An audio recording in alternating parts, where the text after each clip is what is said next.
इस वक्त आप हमारे साथ जिस शख्स को देख रहे हैं, ये वो शख्स हैं जिनकी माँ थाने में कपड़ा धोआ करती थी, और थाने में कपड़ा धो करके जो उससे मेहनत मजदूरी हुआ, उसे पढ़ा करके अपने बेटे को आज बीपीएससी क्वालिफाई करवा दिया है। सर, सबसे पहले आपका परिचय जानना चाहेंगे। सर, मेरा नाम धर्मेंद्र कुमार है। मेरा घर वैशाली जिला के जंदाहा प्रखंड जंदाहा में है।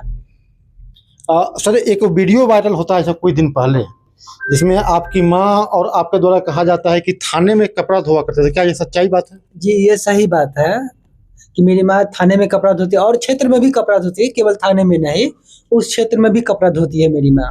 अच्छा सर, अब आपकी माँ कपड़ा धोया करती है, फिर उसके बाद आपने सर पढ़ाई कहाँ से किया था आपने? सर, मैंने पढ़ाई पटना से किया था। जब ग्रेजुएशन पार्ट 1 में था तो पार्ट 1 क्वालिफाई किया था। जब सेकेंड में था तब पटना आया था पढ़ाई करने के लिए, और बेसिकली बीपीएससी की तैयारी करने के लिए मैं पटना आया था। अच्छा, आपने बीपीएससी की सर तैयारी की। एक सवाल बार बार आ रहा है सर, कई छात्र हमसे पूछ रहे हैं कि मेंस और पीटी का एक साथ तैयारी शुरू कर दिया जाए, या अलग अलग पीटी और मेंस का तैयारी कर दिया जाए? मेरा मानना है कि साथ में अगर किया जाए तो रिवीजन का ज़्यादा टाइम मिल सकता है, क्योंकि ज़्यादातर मेंस का जो सिलेबस है, मेंस का जो क्वेश्चन है, पीटी में भी पूछा जाता है। तो मेंस अगर तैयारी कर लेते हैं तो पीटी में भी आपको वो क्वेश्चन काम आ जाएगा, और प्री कर रहे हैं साथ में तो प्री वाला भी मेंस में क्वेश्चन पूछा जाता है। आप उस प्री को मतलब जो 1 लाइनर क्वेश्चन है, आप तो कथन निष्कर्ष में आ गया है तो डीपली पढ़ना पड़ेगा, डीपली का ही तो काम मेंस में आता है। तो साथ में करते हैं तो ज़्यादातर आपको कम समय में ये कोर्स पूरा हो जाएगा और रिवीजन का ज़्यादा टाइम मिलेगा और आप अच्छा कर पाएंगे। अच्छा, ये भी सर मालूम चला कि हमें सोशल मीडिया के माध्यम से, जो आपकी माँ जिस थाने में सर कपड़ा धोआ करती थी, उस थाने के पदाधिकारियों ने आपको सम्मानित किया। सच्चाई है? जी, यही सच्चाई है। थानों के पदाधिकारी द्वारा ही 10 तारीख को मुझे बुलाया गया था सम्मानित करने के लिए, और 10 तारीख को मुझे सम्मानित किया गया था। थाने के जो एसएचओ मैम है और इंस्पेक्टर सर है, उन सब के द्वारा, और अन्य जो उनके टीम है उनके द्वारा मुझे सम्मानित किया गया था। अच्छा, जब आपका रिजल्ट आया बीपीएससी में, तो सबसे ज़्यादा किसको खुशी हुआ था, मम्मी को या पापा को?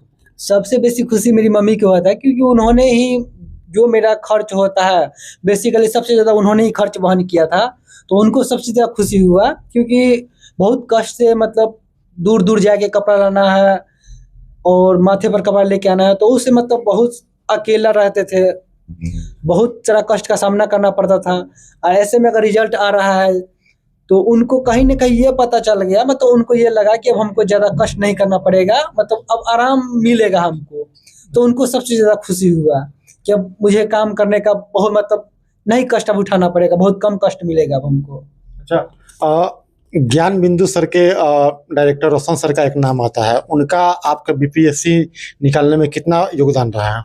जब मैं प्री पास किया था 70वीं बीपीएससी का, तो उस टाइम रोशन सर मेंस के लिए क्लास चलाए थे। तो मैंने बेसिकली ऐसे के लिए आया था यहाँ कि कैसे उसका स्ट्रक्चर बनाया जाए, कौन कौन सा पॉइंट इसमें जोड़ा जाए ताकि ज़्यादा से ज़्यादा नंबर आए, क्योंकि ऐसे कहीं ना कहीं मेन रोल निभाता है उसमें बीपीएससी के मेंस में।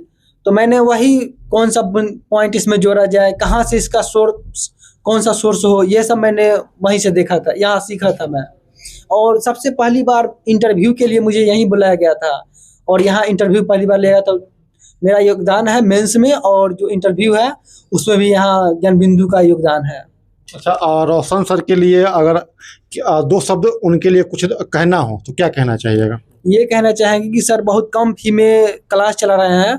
तो मेरा मानना है कि जो गांव से मतलब बहुत पिछड़े समाज में है, या फिर जो पढ़ाई से बहुत दूर है, या मतलब बहुत संसाधन की वजह से दूर है, उनको लग रहा है कि पटना आके हम नहीं पढ़ पाएंगे, तो उनके लिए ऑनलाइन क्लासेस बहुत कम फी पर चलाया जाए, जिससे उनको बहुत उनका मतलब बहुत सम्मानित, मतलब बहुत धन्यवाद होगा उनके लिए, वो सब धन्यवाद देंगे। अगर वो चयन हो जाते हैं तो उनका बहुत बड़ा एहसान होगा उनके ऊपर कि हम जो कल तक मतलब कुछ नहीं कर रहे थे आज ऑफिसर बन गए उनकी वजह से। तो कम फी में अगर वो चला देते हैं उन सब के लिए जो मतलब दूर दराज से रहते हैं ऑनलाइन, तो बहुत अच्छा रहेगा, ताकि वो भी जो ऑफिसर का सपना देख रहा है वो उनका पूरा हो जाएगा। अच्छा, कई जगहों पे आप जाते होंगे जहाँ पे आपको पहले कोई पहचानता भी नहीं था, अब वहाँ पे आपको स्टेज पे बुला के सम्मानित किया जा रहा होगा, तो अब कैसा फीलिंग रहता है उस टाइम पर?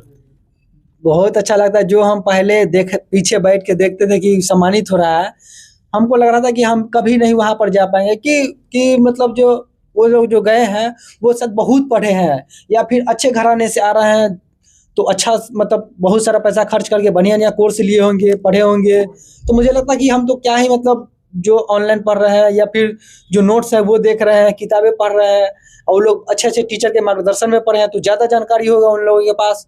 तो शायद हमको लगता है कि हम नहीं कभी जा पाएंगे। लेकिन आज जब हम खुद को जा रहे हैं वहाँ पर देखते हैं, तो हमको लगता है कि नहीं, जो मेहनत करे निरंतर जुड़े रहे इससे, उनको सफलता जरूर मिलेगा। अच्छा, आपने कब ये सोचा था कि अब हमें बीपीएससी का तैयारी शुरू करना चाहिए? मैंने अपना जो ग्रेजुएशन है नालंदा खुला विश्वविद्यालय से किया हूँ, तो वहाँ मतलब देखा कि जो क्वेश्चंस मिलता है उसमें बेसिकली सबसे ज़्यादा है कि कदाचार मुक्त एग्जाम होता है और असाइनमेंट बुक सब मिलता है, जिसके वजह से हमको ये बुक पूरा पढ़ने का मौका मिला। और वहाँ जो क्वेश्चन देखे तो बीपीएससी में सेम उसी तरह का क्वेश्चन आता है।